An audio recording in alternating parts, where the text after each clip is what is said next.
there YouTube, welcome back. On this here video I'll be working on something I have not done before, and that's making salsa. And not just ordinary salsa, but smoked salsa.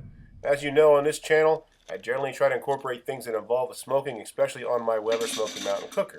So that's what I'm trying to do, trying to make smoked salsa on my WSM. Now I got this idea from a video I saw on YouTube of a guy talking about his homemade smoked salsa. His friends, neighbors, everybody loved it, but he didn't give any idea of how he went about doing it. No temps and times. So I went ahead and looked at some more videos, and sure enough, there's other videos out there where they start to lead into things, but then leave you hanging. Again, no temps, times, and ideas of how they went about doing it. So what I decided to do was take a basic salsa recipe and incorporate smoking the vegetables on my WSM.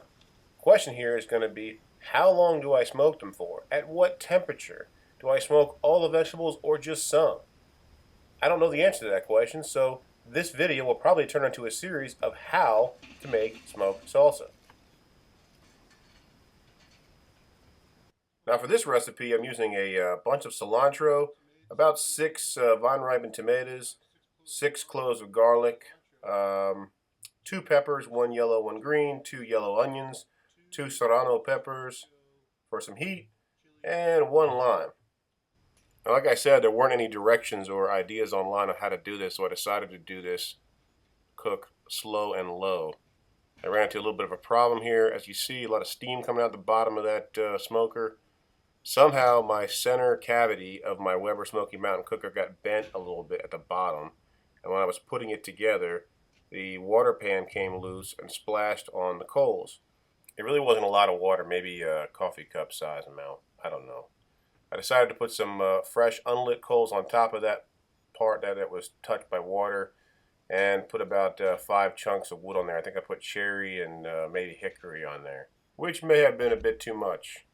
And with that and a splash of water, I don't know, might have caused too much smoke. So in this Weber basket I got all my tomatoes sliced, the onion sliced, the garlic is peeled in there, and the serrano peppers are in there sliced as well.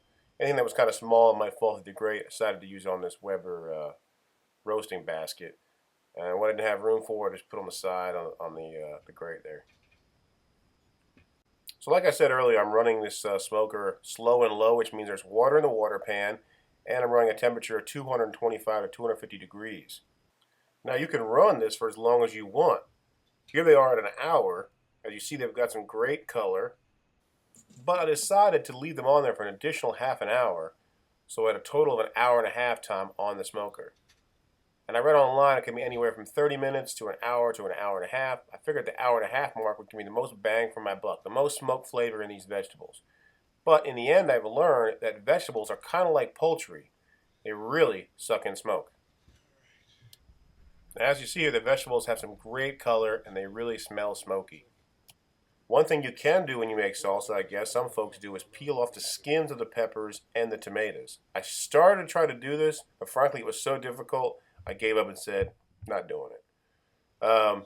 With this recipe, I'm also going to add some cumin and some salt. I wound up putting maybe a teaspoon to 2 teaspoons of cumin and probably about 2 to 3 teaspoons of salt in this recipe. It's really up to you what you want to put in there and to your taste. I don't like cumin that much. I think it's kind of overpowering, to be honest with you. But anyways, took all my vegetables and threw them in my food processor here. And I'm just going to pulse it a few times so it's nice and chunky. I'm going to add in my cumin, my salt, my 1 whole lime squeezed, my cilantro, which is about maybe a quarter to half a cup, and pulse it some more.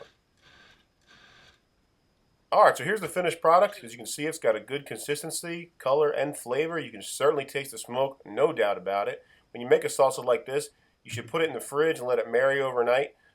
When I did for this particular salsa, it brought out the smoke tenfold. To be honest with you, it was a little bit too powerful. I don't know if it was too many pieces of wood, the splash of water, or too long on the smoker, but to be honest with you, after a day or two, it was kind of like eating a charcoal briquette. So that's smoked salsa test number 1 down the tubes. Join me next time. Maybe we'll use a little less wood, a little less time, and we'll get it just right. As always, thanks for watching, y'all.